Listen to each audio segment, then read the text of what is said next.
Mired retailers, and its competitors knew they had finally met the 800-pound gorilla. They recognized that Depot was becoming a generic name for home improvement, like Xerox, like Kleenex. The challenge for us is to continue to get top-line growth. That growth is, of course, a continuation of what the founders started. Bernie Marcus and Ken Langone still serve on the board. Their friendship is as strong as ever. The room lights up for me, almost as much as when my wife comes into the room, but the room lights up for me when Bernie comes in the room. Bernie and Arthur, immensely wealthy men thanks to Home Depot, are both dedicated to giving back to the community. To help revitalize downtown Atlanta, Bernie's donated $200 million for a state-of-the-art aquarium. You notice the tie? I want everybody to see it. It's a fish tie, okay? The two co-founders are still friends, despite having clearly divergent interests. Listen, Arthur's a jock. You know, it's really funny because I'm into fish and Arthur's into the football. Post Home Depot, Arthur has done just fine. He now owns the Atlanta Falcons, a franchise worth more than $500 million. Thanks for being here tonight, guys. True to his old business model, he lowered ticket prices, and it worked. In this case, you substitute fans for customers, find out what they wanted. We found out they wanted lower ticket price and parking, being able to tailgate, have a great game day experience, have a more competitive team on the field. As for the company these two men started in 1978, it's, as always, expanding. Home Depot has conquered Canada, Mexico, and Puerto Rico. And in 2003, it landed its 50th and final state, West Virginia. So what's next? With this company, you never know where it might be headed.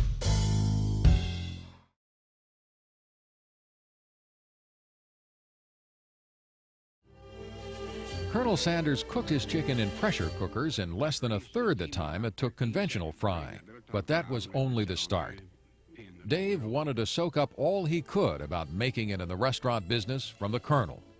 The master salesman had found his prized pupil. I was always inquisitive.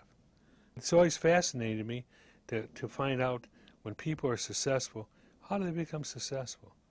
What does it take to do it? Dave Thomas and Colonel Sanders were a match made in heaven. The Colonel had the image, and Dave knew how to promote it. I told the Colonel, why don't we put your mug on the car? He was driving a white T-Bird. And I said, why don't we put your mug on the Thunderbird?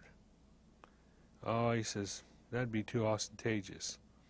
Next sentence, when can we get that done? Dave would have a hand in developing the buckets and spinning signs that made the Colonel's kindly smile hard to get away from. In 1962, the Colonel and Phil Klaus, Dave's boss, had 4 Kentucky Fried Chicken stores in Columbus, Ohio that were failing, and they were looking for someone to throw at the problem. My dad made him the offer and talked him into moving to Columbus, Ohio with his family and taking over these businesses that weren't doing that well. He went over there and he started merchandising and running 2-for-1s, and all the things that he had learned here he'd put to use, and he turned it around in short order. Dave Thomas was finally out on his own and running his own show. It should have been fun. No, he wasn't having fun. No, he wasn't doing much of anything except going to the stores and, and working. And it was work. I mean, back then it wasn't just mental, it was physical labor. He was cooking. I mean, he'd come home at night smelling like grease. Fried chicken and grease. No, there was no party time. I can remember days where he'd go into a KFC store and the product wasn't right, and he would grab the tray and throw it right in the garbage and tell the manager, start all over and do it right. If you can't do it right, don't do it at all. Beneath the cheerful exterior and the engaging smile beat the heart of a fast food warrior. He really didn't want anyone else to be selling chicken in Columbus, Ohio, other than Kentucky Fried Chicken. He really believed we had the best product and that we ought to have all the sales. And so there were probably 2 other competitors at the time, and I remember Dave being absolutely ecstatic when one of them went out of business in this town. And to see boards on their windows, Dave came and said that we had been successful. He was nostalgic for one of the few things that had made him happy as a kid, an old-fashioned hamburger made to his own specifications. But he was having trouble coming up with a name for his hamburger stand. I had the name Old Fashioned, and then one night I went home and I have 4 daughters and a son, and the little redhead was Melinda Lou, and everybody called her Winda, not Wendy, Winda. I don't know, I just looked at her and said, I'm going to call it Wendy's Old Fashioned Hamburgers. And work was great. The chicken was going out, and the praise and the money were coming in just as fast. 20 years after leaving home to work round the clock, Dave Thomas was an overnight success. Now, with a chance to make a fortune, he sold his stores back to Kentucky Fried Chicken in 1967 and made several $million. His new financial independence would let him provide for his family beyond anything he'd even dreamed of as a child. I thought my big deal in life had been KFC, Kentucky Fried Chicken, when I sold out to the company and become a millionaire. I thought that was, you know, I wasn't ever going to strike anything that big, but I was wrong. David once thought that if he ever had $10,000 saved, he wouldn't bother to get up in the morning. He was wrong.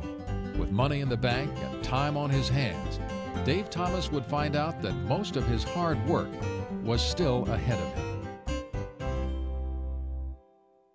The first Wendy's opened for business in downtown Columbus, Ohio in November of 1969, and everybody came. It was quickly obvious that Dave Thomas had something.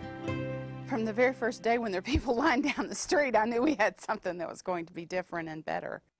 The basic surprise is when the store opened, there truly were lines.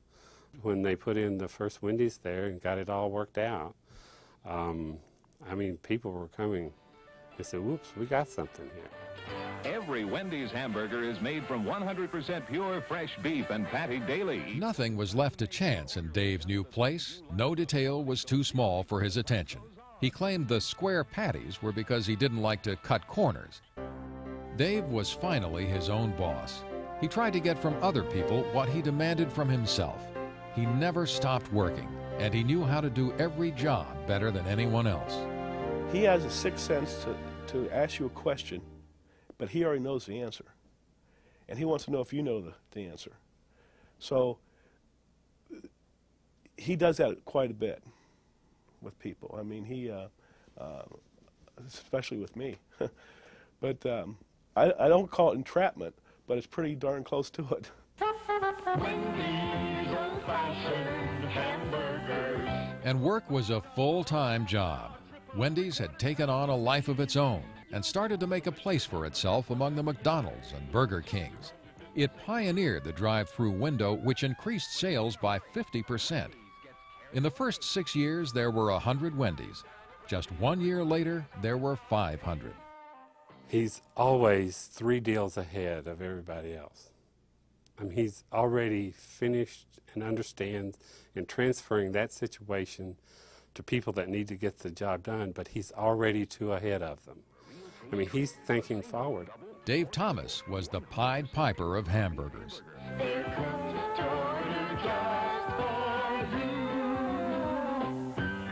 People were saying, oh, Dave, I hear you've got a new hamburger place. I'm going to come and see it.